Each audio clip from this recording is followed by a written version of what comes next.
Welcome to another episode of History That They Tried to Hide From You.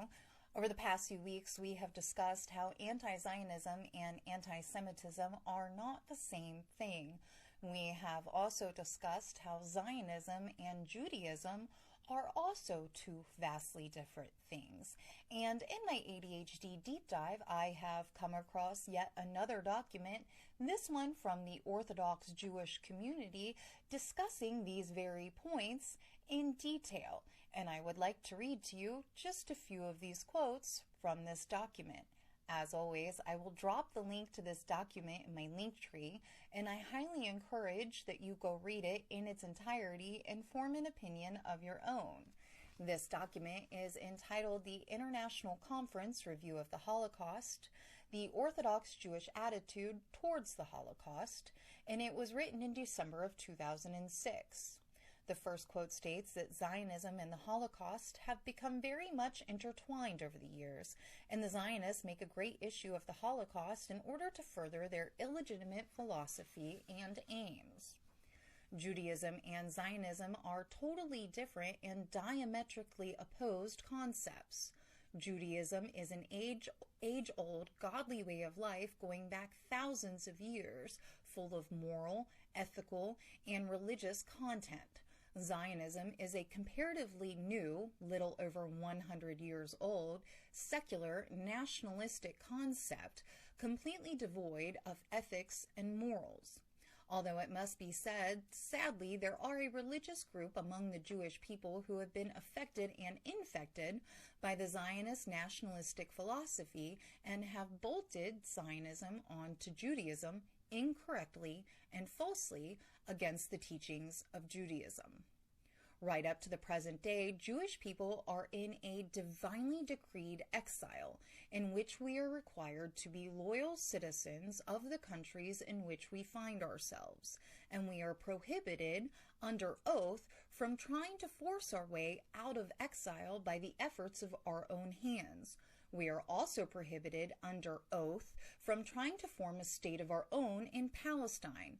To contravene these prohibitions would constitute a rebellion against the wishes of the Almighty, and we are warned of dire consequences of making any such attempt. Zionism, right from its inception, has completely ignored the fact that there was an indigenous population in Palestine comprising mostly of Palestinians, and the Zionists have followed a policy of depriving the Palestinians of their hope for self-determination of the land that they have occupied for centuries, depriving the Palestinians of their homes, livelihoods, and lives, so committing a shocking contravention of religion-based humanitarian justice. Zionists do not represent the Jewish people as a whole, and furthermore, anti-Zionism is to be applauded and not to be confused with the ancient bigotry of anti-Semitism. Now, one of the pillars of justification for Zionism is the event of the Holocaust, with the Zionists claiming that the Jews must have a state of their own in order to prevent, as they claim, the events of the Holocaust from ever being repeated. Never again is their slogan. I must add that the use by the Zionists of the Holocaust to further their aim of a sectarian state is the height of hypocrisy, when one bears in mind that the Zionists turned each stage of Nazi oppression to their own advantage to expel the Jews from Germany. It is well documented how the Zionists cooperated by working together, yes, together, with the Nazi authorities to evacuate suitable Jews, i.e. young, healthy material, from Germany to Palestine.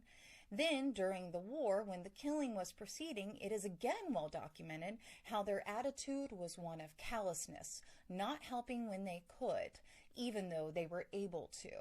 They needed the suffering and the deaths in order to be able to push for their state when the war would end. So again, Zionism in and of itself goes against the very definition and tenets of Judaism, the very thing that the Zionists are using in order to promote the state. Jews, true Jews, who follow the Torah, know that what is going on in Israel is a direct abomination to God.